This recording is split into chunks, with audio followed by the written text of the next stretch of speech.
and I love America. In fact, I am related to President Andrew Jackson.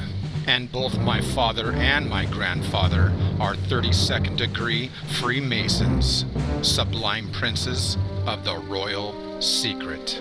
And like I said, I was invited to join the Brotherhood, but I declined. So, when I was a young boy, I had a dream of growing up one day and being a policeman because I hate and despise evilness. I can't stand people who tease and people who are bullies. And like most people on earth, I cannot stand a liar and a thief. So I wanted to grow up and make a difference. In fact, I have 2 uncles that are policemen. And I can tell you, as a professor of Gracie Jiu-Jitsu, I also teach police and sheriff officers, and I can tell you they are good people trying to raise a family just like the rest of us. And just about every officer joins the force because they want to do good. They want to protect and serve. But the question is, who are they protecting and who are they serving? And just like the fake government that wants you to think it's we the people, the protect and serve is not about protecting and serving the public. It's about protecting and serving the interests of the owners. It's not about protecting the interests of the slaves. Why do you think police were invented? To protect the people, the public, the slaves? No, to protect the owners, the greedy bastards. So they sold us a lie and told us capitalism is the way for the American dream to come to reality. But as you see, capitalism is a way to eliminate the competition and take it all for yourself, a monopoly. So you see, he is a police officer that is dressed in a uniform, which is nothing more than a costume. So a police officer is dressed up in a costume, which is a uniform of the jester. Exactly like the court jester, the loyal servant to the king who keeps the people entertained and keeps them in order. Which is why even today the judge king wears his sacred robe and has his loyal jester, the courtroom jester. And of course, the jester's name is a bailiff. Which is why when you go to jail, you must pay bail in order to get out of hail. So the judge and the courtroom jester is nothing more than the king and the fool. So you see, the character of the police officer is the character of the fool, the clown, the joker, the jester. You see, this is exactly why Hollywood produces so many movies about the comical police officers. So now you understand and know the truth behind the police and cop comedy shows. So you see, this is why actors, which are actually jesters themselves, like to play the skit or the part of the comical police officer or cop. And the character of the police officer or the cop is the character of the buffoon. So in The Wicker Man, the traveling fool or the jester is a police officer, which is known as a cop. You see, and the very word cop means to steal, or a thief, a robber, one who rips you off, and he cops the item. That's why when you rip something off, you say, I copped it. And I'm sure you've heard the expression cop a feel, which means you're stealing a feel on somebody. You are basically molesting them. You are groping them. Okay, it is a violation. It's gross. It's, sexual abuse, basically. And you can see this vulgar violation of groping and copying a feel from the actors or the jesters in Hollywood. So you see, this is exactly why the characters of the jester policemen also cop a feel. They do a body search, which is a violation of one's rights and the violation of their body. And when the police officer pats you down, it's known as a frisking. And they call it a frisking because a romantic couple is feeling horny or they're feeling frisky. Which is why we have the sayings like, wanna get frisky? Or are you feeling frisky? Or frisk me, officer. So the Illuminati violates our rights and frisks us and herds us like sheep or like cattle. In reality enforced by the Transportation Security Administration, the TSA. But as CBS 2 investigator Pam Zeckman reports, thousands of travelers have complained that some of these screenings can become abusive, even X-rated. For arguing with a TSA agent, this woman winds up being slammed to the floor. She's filed a lawsuit. I kept begging them over and over again, get off of me, get off of me, get off of me, and they wouldn't stop. And it wasn't enough for another woman to show TSA agents nipple rings that set off a metal detector. The agents forced her to take them out. I had to get the pliers and pull it apart. Here in Chicago, we watched as passengers like this man are subjected to exhaustive security checks. He's patted down, his wheelchair is examined, and his hands are swabbed, all in public view, in a see-through room at the security checkpoint. And he's not alone. It's humiliation. 71-year-old Robert Perry was also taken to a room like this by a TSA agent when his artificial knee set off the metal detector. He yelled at me, no, get the belt off. I told you to get the belt off. So I took the belt off. He ran his hands down over and pulled the pants down. They went down around my ankles. At that point, Perry was standing in his underwear in public view. He asked to see a supervisor. That made things worse. She was yelling, I have power, I have power, I have power. The power to stop him from flying to Florida with his wife that day to celebrate their 50th wedding anniversary. Make you feel like you have no rights. Perry says he always alerts TSA agents about his metal knee and wonders why they can't just check his leg. If somebody told me that I'm going to save the people on the airplane by taking my pants off out in public on there, I wouldn't mind doing it. But this was not necessary. TSA officials say that when the metal detector goes off, their agents must resolve what caused the alarm. But experts say it's important to use common sense when balancing security with customer service. Carlos Villarreal is the former director of security for the Sears Tower. He says proper training is crucial. When you're wanding somebody and you can identify which point or which part of their body set off the alarm, that should be sufficient to clear a person. But all too often, it's not sufficient for 16-year-old Michael Angone. She frequently flies as a member of the Chicago Children's Choir. I've had to completely take my pants off and show them like my entire leg before. As a baby, Angone was diagnosed with cancer. Her parents, Chicago police officers, had to have her leg amputated. She always warns TSA security agents that her prosthetic leg will set off the metal detector, but many insist on doing an embarrassing full-body pat-down. Then I feel like I'm being felt up in public. What's the reason for all the feeling up? The groping at the back of the neck, the chest, underneath the bra, all the groping on her body, her buttocks. We asked the TSA those questions, but got no answers. The key word here is reasonable, and they've gone off the track. They're not reasonable.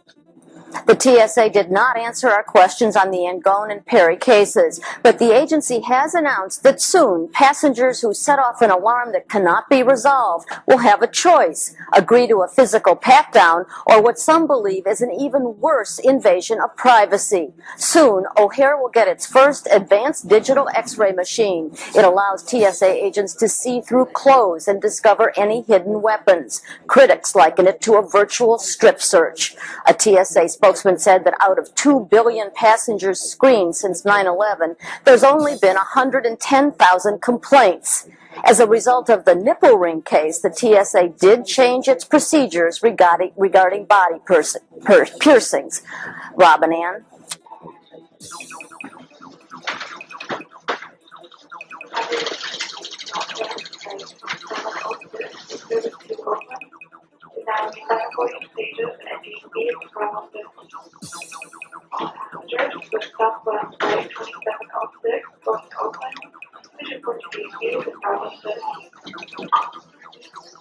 They harassing a kid? Yep. Nice. Ridiculous.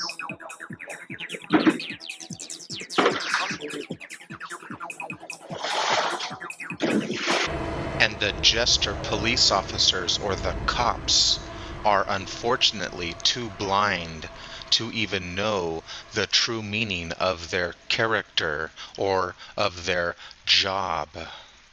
And you'll notice that the jack or the jester attracts females. You see, because he is an entertainer. He is an actor that entertains, which is why all the females become obsessed with the entertainers. And you'll notice that the jester, the jack, or the joker always gets the female. He attracts the girl who likes the bad boy or the evil man, who is the green man, the horny man. So this is exactly why they always show this horny little green man as the fertility jack or the jester. So now you know why Jim Carrey, the actor who is the fool jester, wears the mask of the green man, the ancient horn one of the forest. So you see, this is why the policeman, or the jack, holds the phallic pole in his hand, exactly like the jester. So now you'll understand why the policeman or the policewoman is a symbol of fertility. And you'll notice that the police costume is worn on Halloween. And of course the police costume is worn by strippers because it's a sex symbol. So now you'll understand why they have the sexy symbolism of the sexy policewoman. And it's the same story with the devil. It's a costume and a sex symbol, which is why the devil has his horny little concubines. So now you'll understand the symbolism of the nasty handcuffs in the bedroom and the big gun of the policeman. Because the gun is a phallic sexual fertility symbol, and women love a big gun. Please see your license and registry. Perhaps some spanking and cuffing is in order. Do we look like the two dumbest guys in the world to you? How fast you were going? 65. 63. The law messes with you. Isn't the speed limit 65? Yeah, it is. I'm freaking out, man. And you'll notice that the policeman carries a gun exactly like a criminal or a thief. And you'll notice the polar opposite criminal wears the black and white symbolism exactly like the police officer. And the two pillars of black and white is the same symbolism, like I said, of the red and the blue, which is exactly why the police black and white cars will always show you the red and the blue. So you see, this is the true meaning behind the Bloods and the Crips, which is the Reds and the Blues. And we see the same symbolism in the red and the blue players of the games and the black and white of the referee. And of course, we see the same costume symbolism of fertility. So like I said, the game of the gay men is the sport of fertility, which is why you'll often find the sexy girls who are the cheerleaders. And of course, they have the anthropomorphic human beast known as the mascot, like the gonads. And you'll find the masked beasts in The Wicker Man, as well as Eyes Wide Shut. And of course, they both have plenty of sex. And in the game of sports, they have what's called a rookie, which is a newbie, a novice, a virgin, exactly like the police rookie, which is why they call a new cop green. So the policeman, which is the character of the jester or the fool, we find that the fool is wearing green. And you'll notice that the fool is walking towards the edge of the cliff. You see, because the fool has no wisdom or knowledge. He does not know where the edge of the ledge is, which is why the fool is not knowledgeable. And we find the same symbolism when we look back into history of the police officer. They carried their staff and they dealt with the traveling fool.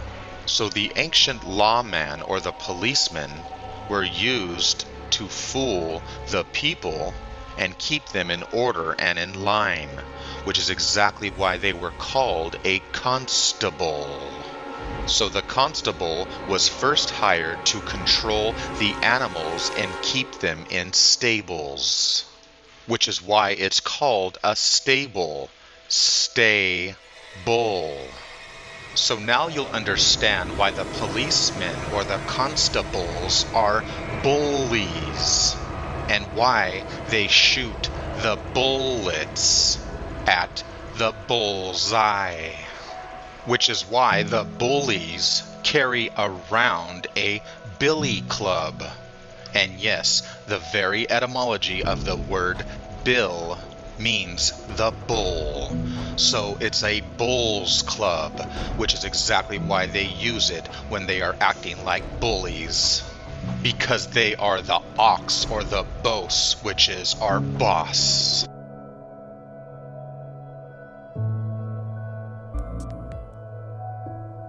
We're just here, man. We're here, and we are gonna fucking find these weapons. We're searching for evidence. We're looking for what? Weapons of mass destruction. Weapons of mass destruction. That's right. I don't give a shit what anybody says. They're here. Huh? Ooh, would you like that? Did you miss me, huh? Oh, let's go time for you. You ready? Huh? Whoa, whoa, whoa, whoa, whoa! Good. You ready?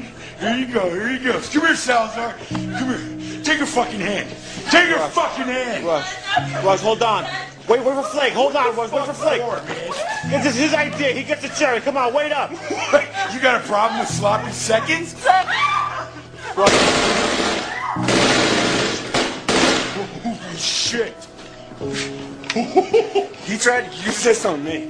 Motherfucker. Those motherfuckers. What the fuck do you think I did? Who the fuck? I fucking killed them all. I killed them all. Every fucking one of them. Fucking all gone, babe. We can begin to make something better out of the endless bloodshed of war and genocide and tyranny by not remembering and praising the wrong things. I'd like to start with two quotes. The first is by the great Russian writer Alexander Solzhenitsyn, who says, "Violence has nothing with which to cover itself except the lie. And the lie has nothing to stand on other than violence.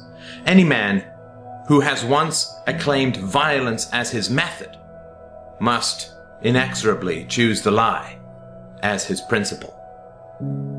And the second is an old Chinese proverb which says, "The beginning of wisdom is to call things by their proper names." So, what is so often said about the soldiers of the 20th century in particular, and the soldiers who are fighting now in the 21st century, is that they fought to make us free. which is a wonderful sentiment and one which should evoke tremendous gratitude if, in fact, there was a shred of truth in that statement. If soldiers fought to make us free, then surely we should be far more free after 100 years of near universal war than we were before. In the end of the free era of human progress started in 1914 when the First World War erupted across Europe, and it continues now. And so if our soldiers, if these tens of millions of men and women and children, hundreds of millions, died to make us free, then what should be the first empirical test of that statement would be to say, are we more free now than we were in 1912 or 1913? In those days, there was no income tax. There was no corporate tax. The federal governments and the local governments throughout the world survived on 6 or 7% of national income, raised through excise tariffs and so on, customs duties. There were no papers that you had to carry. There were very few licenses you had to possess. There were no passports.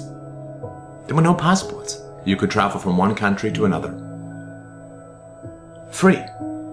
You could come to America and sail under the raised arms of the Statue of Liberty, and unless you were currently coughing up your intestines, you walked into a country free and clear. Surely if those men and women and children were slaughtered like pigs for our freedom, we should be even more free now than we were before the First World War, when there was no Federal Reserve, there was very little government control of the economy, no passports, no papers you had to carry, no Department of Homeland Security. But it's not true. I mean, it's not even close to true. It's frankly the exact opposite of truth.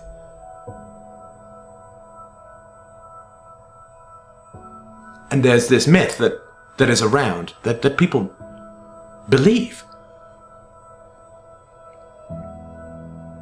that the way to honor the deaths of so many millions of people, the murders, they died like slaughtered pigs, gassed pigs, bombed pigs, that the way to honor this is to say that we achieved some tangible, positive good out of their deaths. That's how we are supposed to honor their deaths. And I do not believe in an afterlife. But if I did believe in an afterlife, there would be a chorus of eviscerated ghosts screaming at us that their deaths helped enslave us, and to honor their deaths is to name the truth of what happened to them and to us as a result of these wars.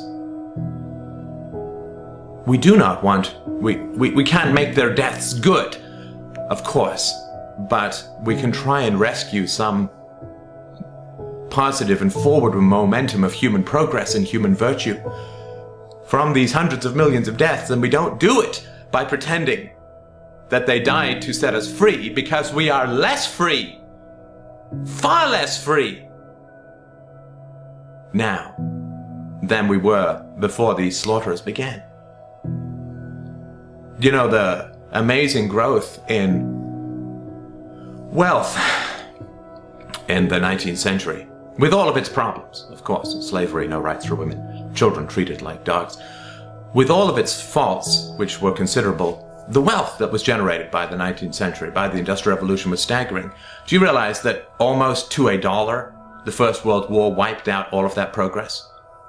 All of the accumulated wealth of the 19th century was torched and destroyed by the First World War. And the First World War, this is what we call progress.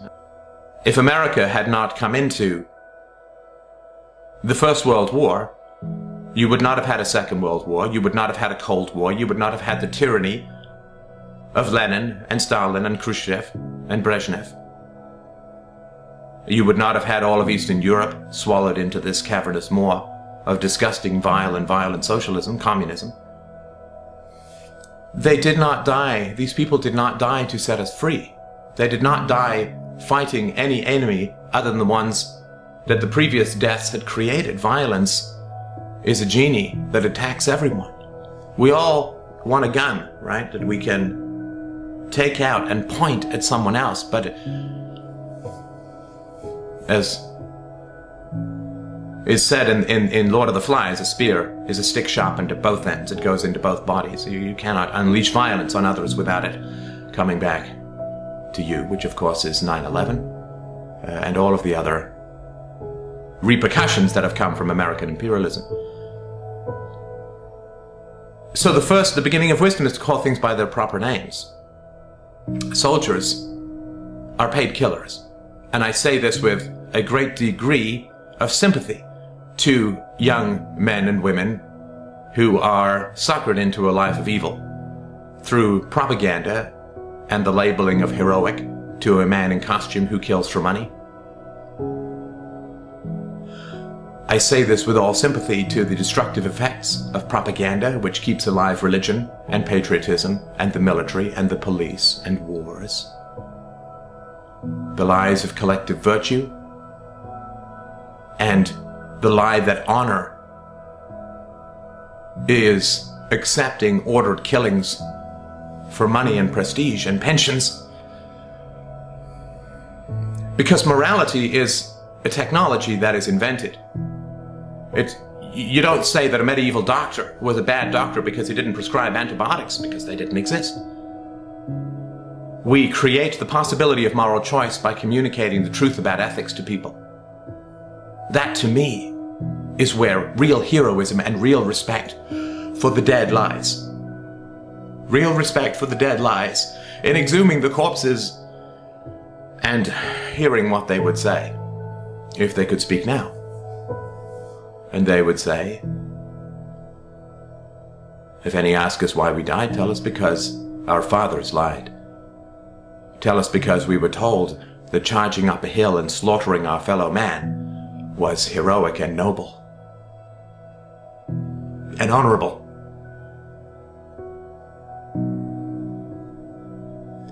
But these hundreds of millions of ghosts who circled the world in agony, remorse, will not be released from our collective unconscious until we lay the truth of their murders on the table and look at the horror that is the lie that murder for money can be moral, that murder for prestige can be moral.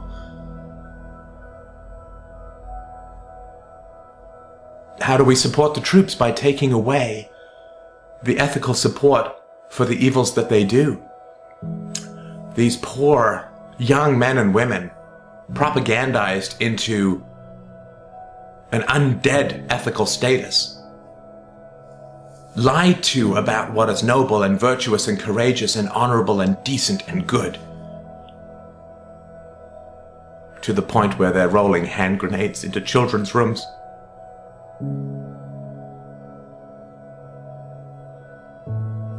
Under the illusion that that is going to make the world a better place.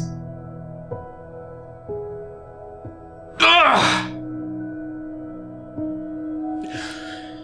We have to stare this in the face if we want to remember why these people died. They did not die to set us free. They did not die to make the world a better place. They died because we are ruled by sociopaths. They died because collective murder is the moral fantasy of mankind, that guns and violence and bullets can create a better world. The only thing that can create a better world is the truth, is virtue, is the honor and courage of standing up to the genocidal lies of mankind and calling them lies, ultimate corruptions. That's what I want to remember.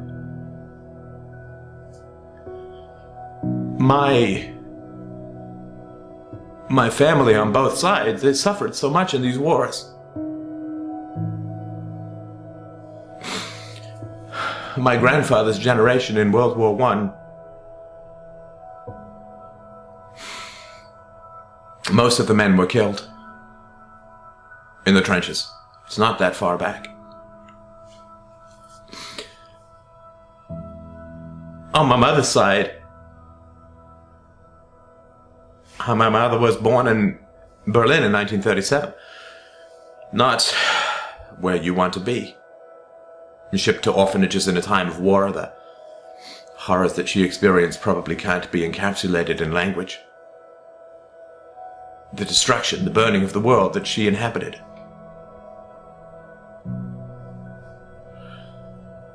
The traumas and the horrors of this century of staggering bloodshed after the brief respite of the 19th century. This addiction to blood, we're like feral vampires, we're like rabid ghouls. This addiction to blood and the idea that if we pour more bodies into the whole of the mass graves of the 20th century, if we pour more bodies and more blood, we can build some sort of cathedral to a better place, but it doesn't happen. It doesn't happen. We can throw as many young men and women as we want into this pit of slaughter. It will never be full. It will never do anything other than sink and recede further into the depths of hell. We can't build a better world on bodies. We can't build peace on blood. If we don't look back and see the army of the dead of the 20th century that is calling out for us, to see that they died to enslave us, that whenever there was a war, the government grew and grew and never went back to its original shape. And that we are still so addicted to this lie. This fantasy that we honor the dead by adding to their number. What we need to do is remember that these bodies bury us. This ocean of blood that we create through the fantasy that violence brings virtue drowns us, drowns our children, drowns our future, drowns the world. That when we pour these endless young bodies into this pit of death, we follow.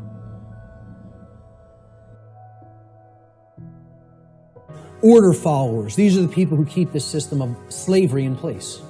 Okay? They're the people who keep this system of slavery in place. Let me just say this again. Order followers are the people who keep the existence of slavery in place.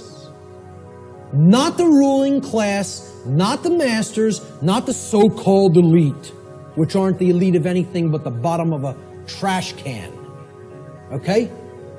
The people who keep slavery in place are the people who willfully follow their orders.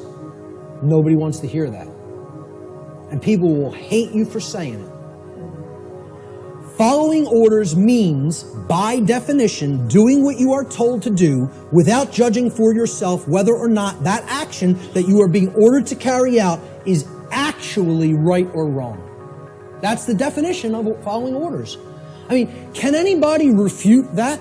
Is that not the actual definition of following someone else's order? By definition, you're not, if you're following the order, you're given the order and then you just act, you just do it, because you're following the order. You don't sit there and go, is what that person told me to do right? Do I have a right to do that? Is that moral? Should I do that because, you know, it's okay and it doesn't hurt somebody else? Or should I not do that because it actually does cause harm? It's not what an order follower does in their mind. An order follower says, yes, sir, and follows the order. That's why it's called an order follower. That's why it's called following an order. So that's the definition of what an order follower is. It's not my perception of what an order follower is. It's the actual definition of order following. Okay?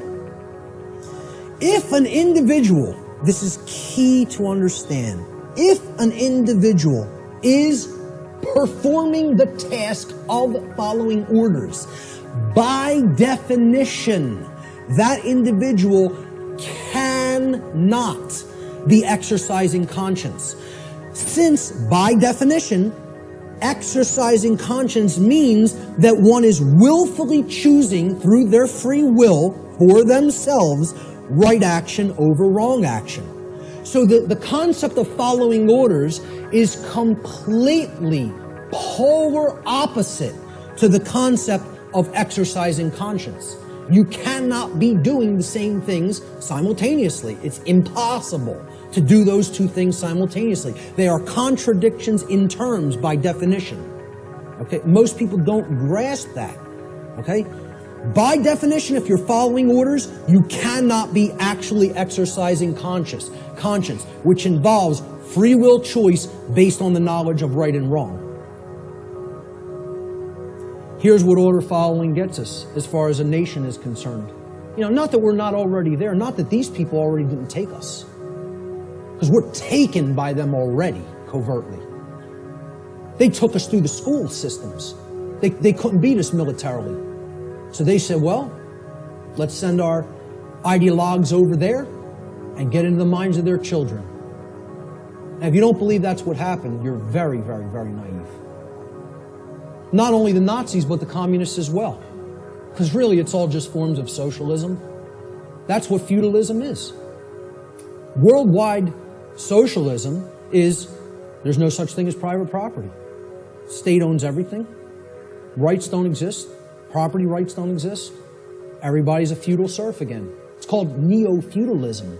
I don't care which branch you come at it from. You want to come at it from the left, that's called communism. You want to come at it from the right, that's called National Socialism. Communism, international socialism. They're both the same force. It's called feudalism.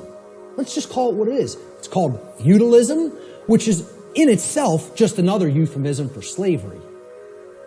They want neo-feudalism, which is the New World Order of slavery. Okay? And it's already here. It's not something that's coming. It's here now. The object is to get out of it. This is the result of following orders. That's what following orders gets to society. Following orders should never be seen as a virtue. Following orders is evil. I don't care whether you're, I don't care if somebody who is considered a holy man gives me an order and I follow it, I've just committed an act of evil, as far as I'm concerned. If I'm acting based on solely what somebody else has told me to do, that's evil. There's no morality in it at all. At all. At all. It's not a virtue. It's evil. Okay? Let me just make that so abundantly clear and state it so unequivocally. There's no such thing as any possible moral following of orders. The two terms are contradictory. All right? I was just following orders is never a valid excuse or justification for immoral criminal behavior, and this lame attempt to abdicate personal responsibility should never be accepted as a valid excuse for such behavior. And why it's done is through justification. And again, that means to create a right, from jus, meaning right or law, and the Latin verb facere, which means to make or to create. And this is what they say. I was just following orders. I was just doing my job. I was shutting down your protest. You don't have a right to speak. The politicians commanded me so. So I just came out and I was just doing my job, hitting you with a sound cannon. You know, just doing my job, just following my orders. It's a justification. You're a criminal. There's nothing moral in that. There's nothing virtuous in that. It's called criminal behavior, criminal activity.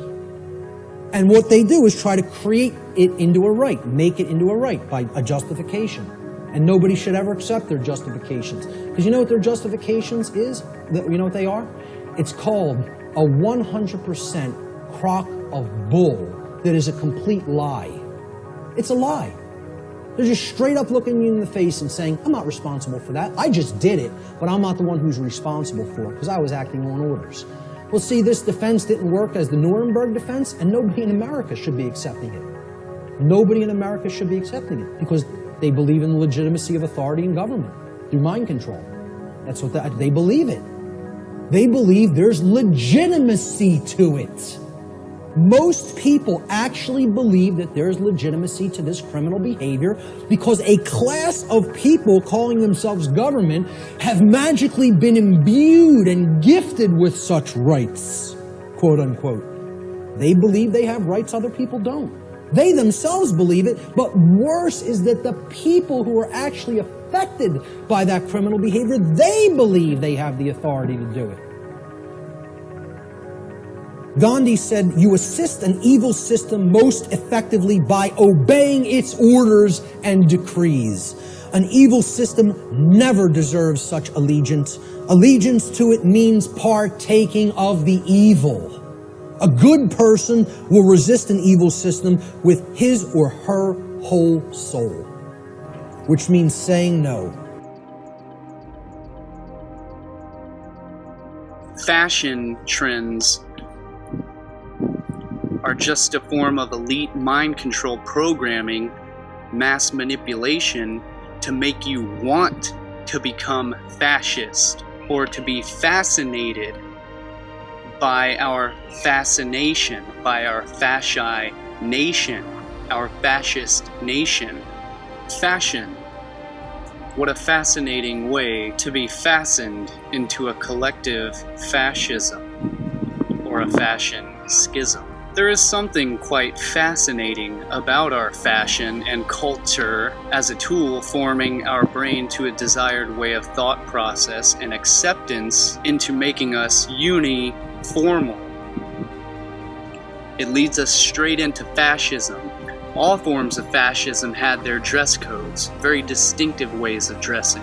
What a powerful way to impose conformity onto those not obedient enough, or to those who are too individualistic to go along with a consensus herd mentality or a uniformity. This is known as collectivism, or we are all one, being a drone herd-like mentality, a drone, a hive mind mentality with a central control, a central mind that thinks for all the drones, i.e. the government, the queen bee, that thinks for all the worker drones, just the mindless slaves who serve the queen bee or the government, when the truth is we are a collective mindset, but we are individual. We are a collective mindset, a whole uniform organism, but that uniform organism is made up of collective individual cells that make up the whole organism. And if each individual does not hold their specific purpose, their specific task, their specific individuality in order to do their part, then the whole organism breaks down when it begins to fall into a uniform conformity. In other words, like a cancer cell spreading itself and replicating itself, like an Agent Smith replicating itself within the matrix system until it becomes so dominant that there is nothing else. I don't fully understand how it happened. Perhaps some part of you imprinted onto me, something overwritten or copied. It is at this point irrelevant. What mattered? You. Yes, me.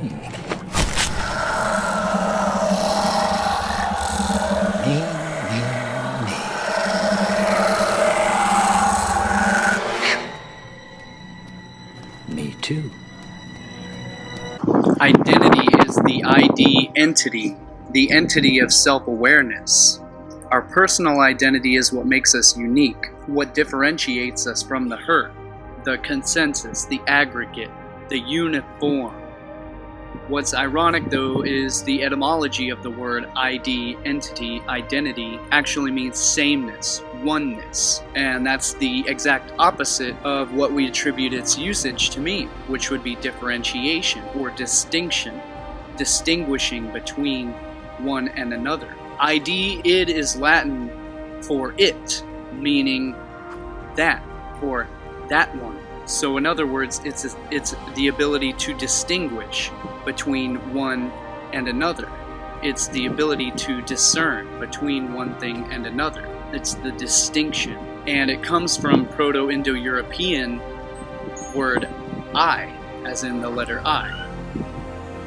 So when we apply for a government-issued ID, there's a deeply esoteric understanding. So we are representing a false identity. We are representing a false persona. It is a false identification with oneself. The true self, the distinction, the distinguished individual.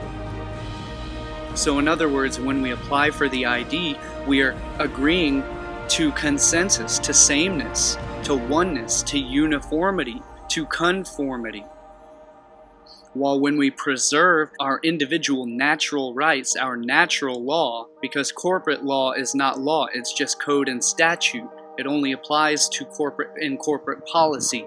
That is why we have policy officers. They're enforcing corporate policy. And any employees of the corporation that do not go along with corporate policy or do not agree with corporate policy, although freely they have the free right to choose to quit the corporation, because law only applies to society. So when we preserve our sovereignty, strength is in unity. It is individual strength, bound within unity, because that is what we all are. We are all individual consciousness. We are all individual self within a larger whole organism, a larger unified unity consciousness, or a subconsciousness where there is no distinction between the self. So the id is the subconscious. It is the whole. It is the uniform, the unified mind. So the subconscious is the id. It is the sameness. It is the oneness. It is the uniformity. Now let's get into the symbol of the fasci, or the fasces, which is where we get fascism. The fasces is a symbol used widely in the Roman Empire, and it consists of rods bound together around an axe as a central hub. This axe is the origin of the term Axis powers for the fascist countries in the Second World War. The symbolism is of people and countries bound together under a common centralized dictatorship. The axe, e pluribus unum, out of many individuals, one. Out of many, one. Out of many individuals bound together through uniformity becomes strength. Not only was this used by the ancient Roman Empire back in the day as one of its symbols of supreme power and authority, but also by the original Axis powers of Europe back in the first half of the 20th century prior to World War II. The etymology of fasces, in Latin, bundle of rods containing an axe with a blade projecting, carried before a lictor, a superior Roman magistrate, or in other words, a magistrate is a judge, or a magi, or a magician, as a symbol of power over life and limb. The sticks symbolized punishment by whipping, the axe head execution by beheading. Hence in Latin it also meant figuratively high office, supreme power. Numerous governments and other authorities have used the image of the fasces as a symbol of power since the end of the Roman Empire. It has also been used to harken back to the Roman Republic, particularly by those who see themselves as a modern-day successor to the Old Republic. Here's a Mercury dime from the 1940s. Anyone notice anything? Whenever you see a fasci with a laurel wreath wrapped around it, it signifies that the government using it was freely given absolute reign by the people, and that the people recognize and submit to its supreme authority over everyone and everything. You can also see the fasces at the bottom of the United States Senate symbol.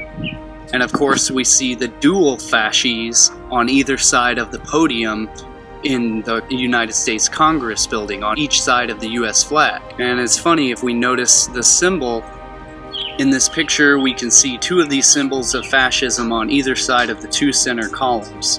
The two fasci are fashioned to look like the dollar sign, and the dual fasci symbolizes the letter ISIS.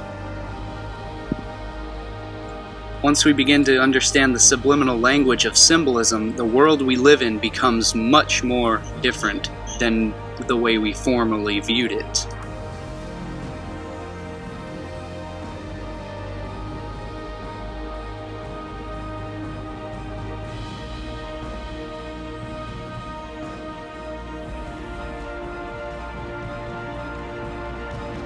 And on this slide, you know, there's people who will take offense, and I tell them, as always, get as offended as you want. If you don't think this is what the military is for, if this isn't what you think, any military people who may be listening, or any people who know military people, if this isn't what you think you are the tool for, you're a tool.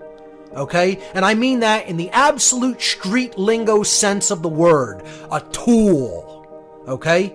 That is just being used by someone else to accomplish their agenda, their goal, their task, that they just don't want to get their hands soiled with. But they're okay with you getting dirty to do it, and being an immoral order follower in order to do it, to go and pillage resources in other countries and, you know, strong-arm the people there to get that done.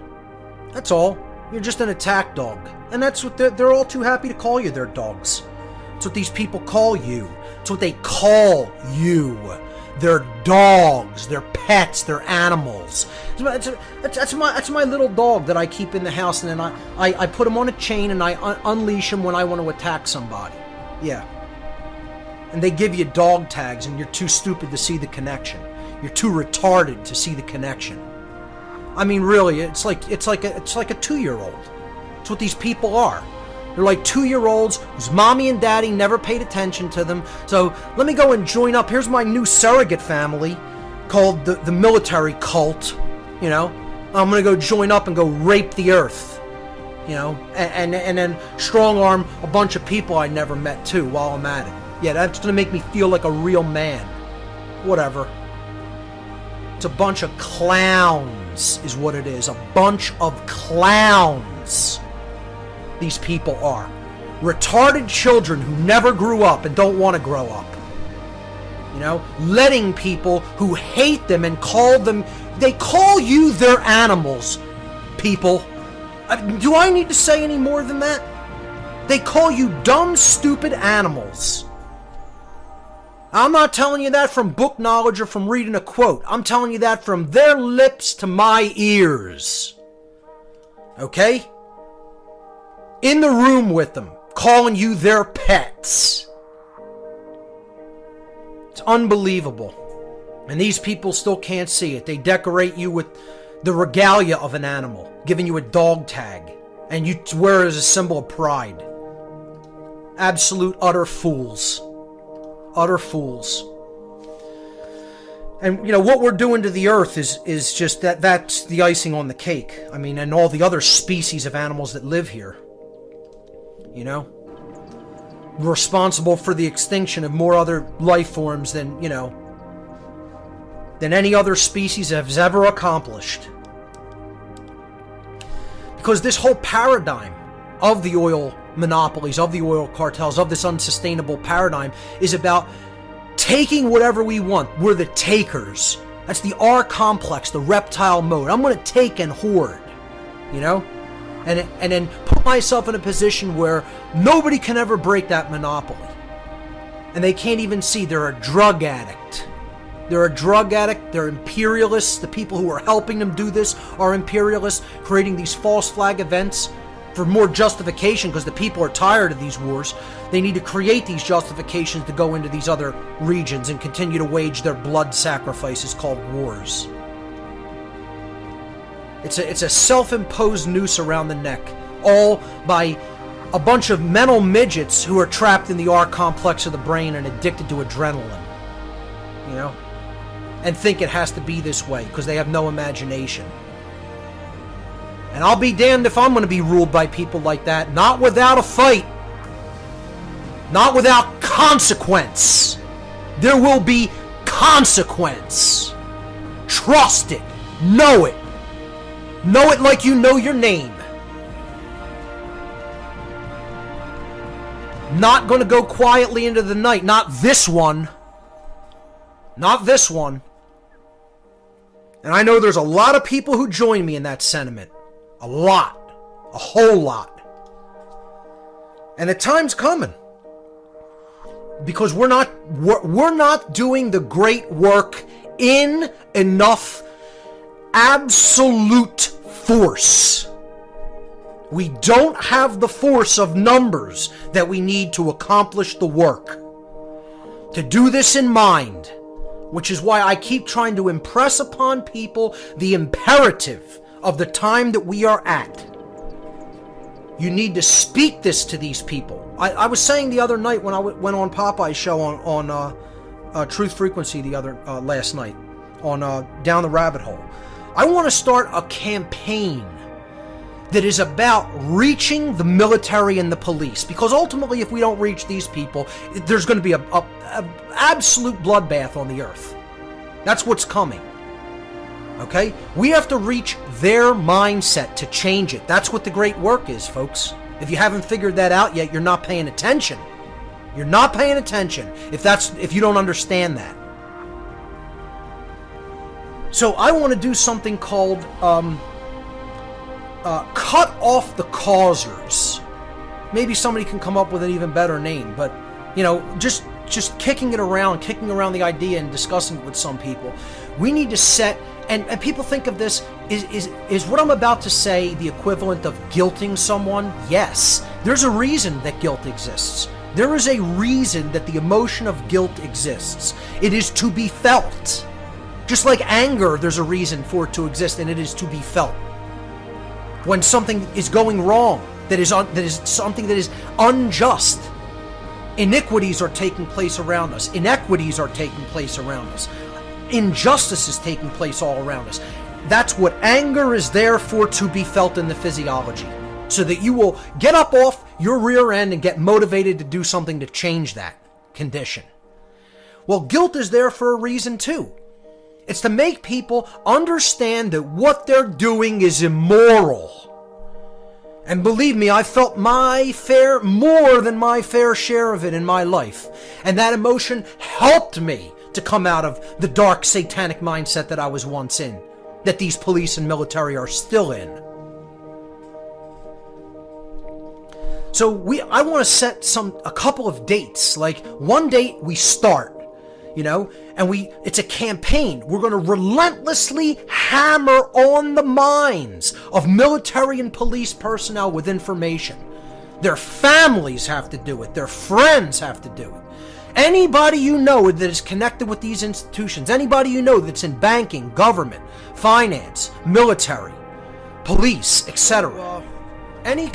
Just finished going over this idea for sort of a concentrated campaign of sorts to start hammering the truth of natural law into people and get them to understand that what they're doing is wrong and needs to stop. This is what people don't want to hear. They want to hear, oh, tell me what I should be doing. No, I'm going to tell you what you should stop doing. That's the solution. The solution lies in the negative pathway. This is what the New Age nonsense troglodytes, don't want you to understand. All the people who have bought the New Age Kool-Aid.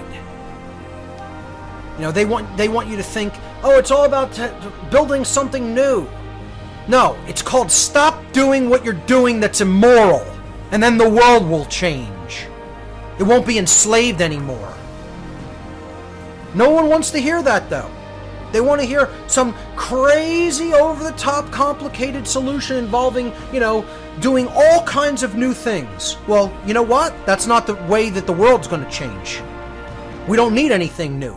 We need to stop doing what we're currently doing that we have no right to continue to do. That's the solution. There's the solution, ladies and gentlemen. And no one wants to hear that. Want to know why? It firmly places the responsibility on their shoulders. You're the one who's causing it. By your behavior. And they don't want to hear that. They don't want to hear it. No, because it's always somebody else. It's always pointing the finger.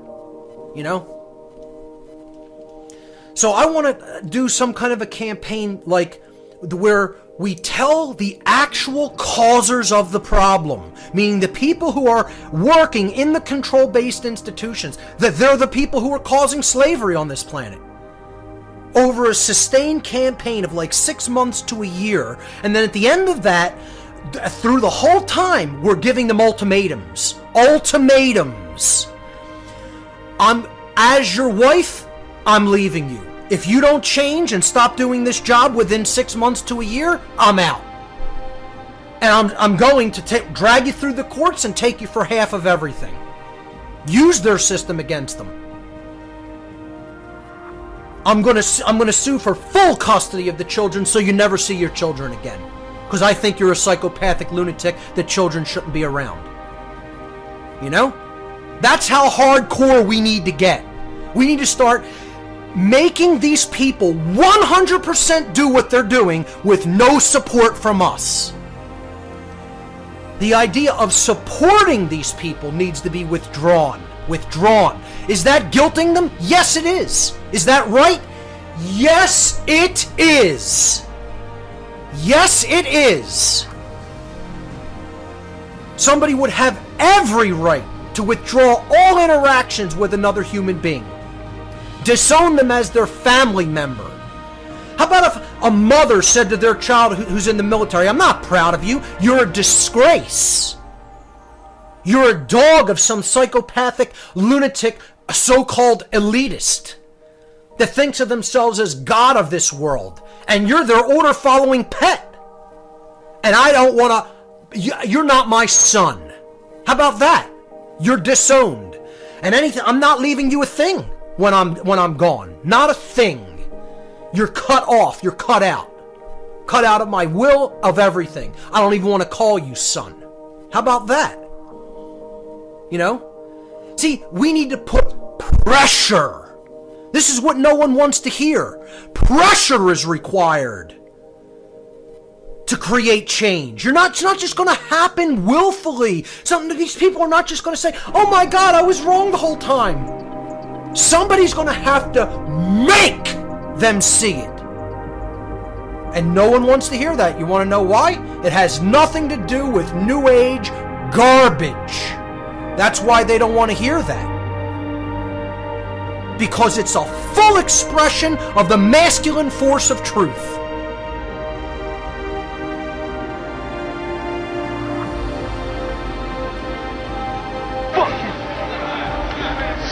I stand on the corner of the block slinging amethyst rocks, drinking 40s of Mother Earth's private nectar stock, dodging cops, cause 50 be the 666, and I need a fix of that purple rain, the type of shit that drives membranes insane. Oh yeah, I'm in the fast lane, snorting candy yams that free my body and soul and send me like Shazam. Never question who I am, God knows, and I know God personally. In fact, he lets me call him me. Yeah, I'm serious, B.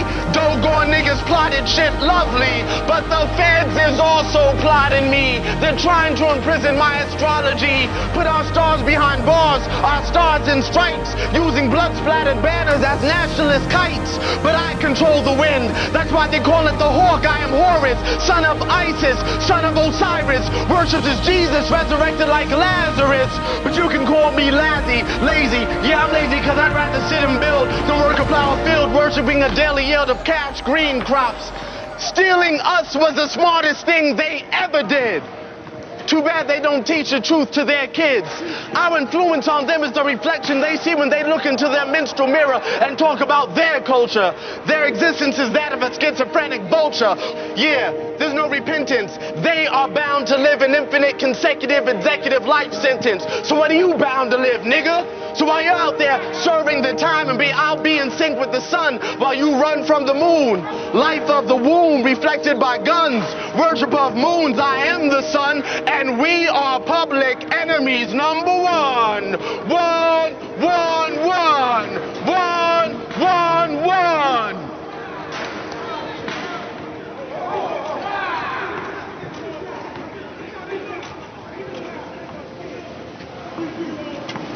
Forgot what the fuck I was thinking. Please like, subscribe, and share if you enjoyed this video.